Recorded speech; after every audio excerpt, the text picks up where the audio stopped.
"You are just a god empowered by the praises of men." Agnes said in the fit of rage, "God is a liar. He doesn't exist." She let out a lion roar, hitting her chest as she runs out of the hospital barefooted. Agnes was the kind of girl who could make you believe in miracles. She was the girl everyone wanted to know. Her faith lit up every room she walked into. As the only child of Reverend Okphoro, she carried herself with the quiet dignity of someone born into responsibility and a kind of childlike sincerity that was rare in the world. At 23, Agnes was a cornerstone of her father's church. She wasn't just the preacher's daughter, she was the church's unshakable heart. Every Sunday morning, long before the congregation arrived, she'd bake cupcakes for newcomers. She'd sing gospel hymns so beautifully, it was as if heaven itself had paused to listen. On weekdays, she visited the elderly, fed the homeless under the flyover, and stopped to help even strangers. Her faith wasn't just something she talked about, it was something she lived, unquestioning, absolute, and all-encompassing. But beneath it all, there was a darkness she wouldn't acknowledge, her father's leukemia diagnosis. For 2 years, Reverend Okphoro fought the disease, his once booming voice now reduced to hoarse whispers. He had come to terms with his impending death, but Agnes refused. "Papa, God will heal you," she'd say every time the conversation even veered in that direction. Her belief scared him. It was so absolute that it left no room for reason or preparation. The Sunday that changed everything. That Sunday was Thanksgiving service, one of the biggest gatherings of the year. Agnes had arrived at church hours early to help decorate and coordinate. She wore her favorite bright yellow dress and pinned her hair back in her usual tidy way. As the service began, her two close friends, Adora and Kamsi, nudged her playfully. "Look," Kamsi whispered, pointing to a young man in the back row. He was in his early 20s, with a rugged, restless look about him, like someone who'd stumbled in by accident. Agnes followed their gaze. "God will save his soul," she whispered, smiling. Her confidence in God's redemptive power was unwavering. The young man, Sean, lingered throughout the service, though his body language screamed discomfort. When the service ended, Agnes stationed herself by the door, handing out cupcakes to every newcomer. When Sean approached, she offered him one with her trademark warmth. "No thanks," he said, avoiding eye contact. "Take it," she insisted gently. "You'll enjoy it, trust me." Sean hesitated, but finally grabbed the cupcake and left without another word. Agnes just smiled after him, silently praying for him as he disappeared into the crowd. A dangerous encounter. Later that evening, after preparing dinner, Agnes carried several neatly packed containers of food to the homeless community under the flyover. They loved her, always greeting her with cheers and gratitude. That night was no different. She spent time listening to their stories, praying with them, and making sure everyone got a meal. As she was about to leave, she heard a scuffle in a nearby alley. Instinct took over, and she ran toward the noise, her sandals slapping against the pavement. She found two rough-looking boys cornering someone, Sean. They were shoving him against the wall, their voices low and threatening. Without thinking, Agnes shouted, "Stop!" The boys turned to her, stunned. Seeing her fearlessness, they hesitated before bolting into the shadows. Sean, disheveled and clearly furious, glared at her. "What are you doing here?" "I was helping," she said simply. "I don't need your help," he snapped. "I'm not one of your church projects. Stay out of my business." Agnes opened her mouth to respond, but he stormed off before she could say a word. She stood there, clutching her bag of empty containers, her heart heavy but still filled with compassion. The night that broke her. When she returned home, the sound of her father's labored breathing greeted her. Joyce, their longtime housekeeper and nanny, was by his side, dabbing his forehead with a damp cloth. The room smelled of medicine and exhaustion. "How is he?" Agnes asked, setting her bag down. Joyce shook her head.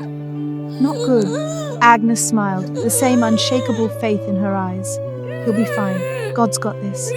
She knelt by her father and took his frail hand. "Papa," she whispered, "you're going to get better. I know it." Reverend Okphoro looked at her with a mixture of love and sadness. His voice cracked as he said, "Agnes, my dear, you have to understand that, no, she interrupted firmly, her smile unwavering. You'll get better. You'll preach again. God will heal you, Papa. I'm not worried. Her confidence left both her father and Joyce shaken. The Reverend passed away a week later. Agnes was in the hospital with Joyce when it happened. One moment, his frail body lay peacefully, breathing shallowly. The next was still. Agnes froze, staring at her father's lifeless form. Joyce let out a choked sob, but Agnes didn't move. Moments later, her body erupted in a roar that echoed through the hallways. No! God, no! She staggered backward, clutching her chest as the sobs overtook her. Her cries turned into screams of rage. You lied to me! You said you'd heal him! God, you're a liar! She punched her chest, the sound hollow and desperate, before sprinting barefoot out of the hospital into the night. For hours she wandered the streets, her faith crumbling with every step. This God she had devoted her life to, this God she had trusted to heal her father, had abandoned her. The news of the Reverend's death spread like wildfire through the town. Agnes's closest friends, Kamsi and Ada, were desperate to find her. They searched all around the streets but found no trace of her. As they hurried across the bridge on the chilly night, they spotted Sean standing by the edge, staring out into the dark water. What are you doing here alone? Ada asked. Sean didn't answer, his eyes dull and filled with sadness.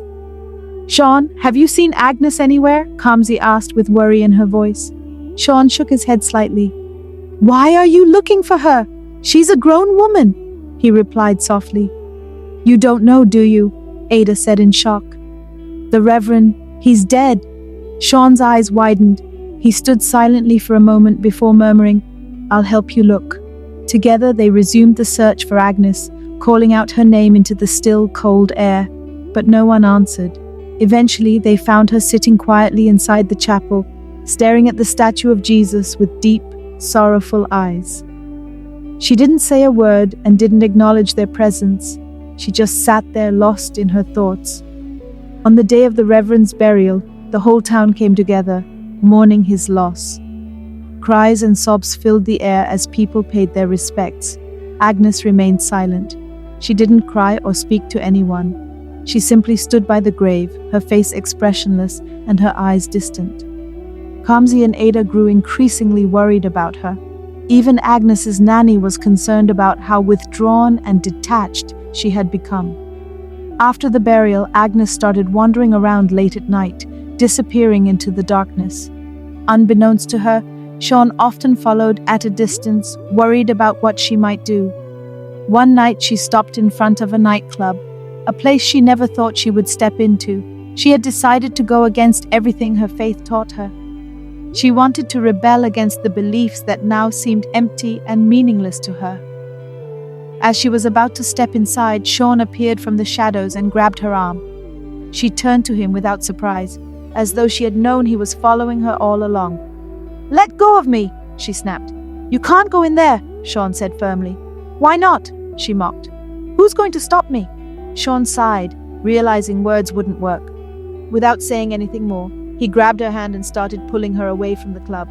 She struggled against him, shouting at him to let her go, but he didn't stop until they reached the cemetery. What are we doing here? She asked, annoyed. He led her to 2 gravestones. These are my parents' graves, Sean said quietly. Agnes stared at him in confusion. Why are you showing me this? Sean turned to her, his voice thick with emotion. They died in a car crash 2 months ago. I've been in pain ever since. Every day I ask the same questions you are asking now. Why me? Why them? They were the kindest people I ever knew, until I met you. Agnes frowned, taken aback. What do you mean? She whispered. Sean continued, his voice trembling. The day I first walked into the church, I was planning to end my life. I was at the end of my rope, drowning in grief and hopelessness. But before I did, I prayed one last time. I said, God, if anyone cares enough to ask how I'm doing, I'll choose to live. He looked straight into her eyes. And then you came to me with a smile and offered me a piece of cake. You didn't ask much. You didn't have to. That small act saved my life. You gave me hope when I thought there was none. Agnes's eyes filled with tears. She opened her mouth to speak, but no words came out. Sean knelt down beside her. Your father's death is hard, I know. It hurts deeply and it feels unfair. But don't let that pain destroy you. You have so much more to give. You're someone's miracle, Agnes, just like you were mine. Suddenly, rain began to pour. Agnes fell to her knees, sobbing uncontrollably. The storm seemed to wash away the anger and pain she had bottled up inside. Sean knelt. The next day, Agnes and Sean knelt side by side in front of the altar in the chapel. Together, they prayed, asking for forgiveness and the strength to move forward. Agnes felt a sense of peace for the first time in weeks. Though her heart still ached, she realized she was not alone, and that in itself gave her the courage to heal. If you enjoyed this tale, please subscribe, like, share, and comment your thoughts.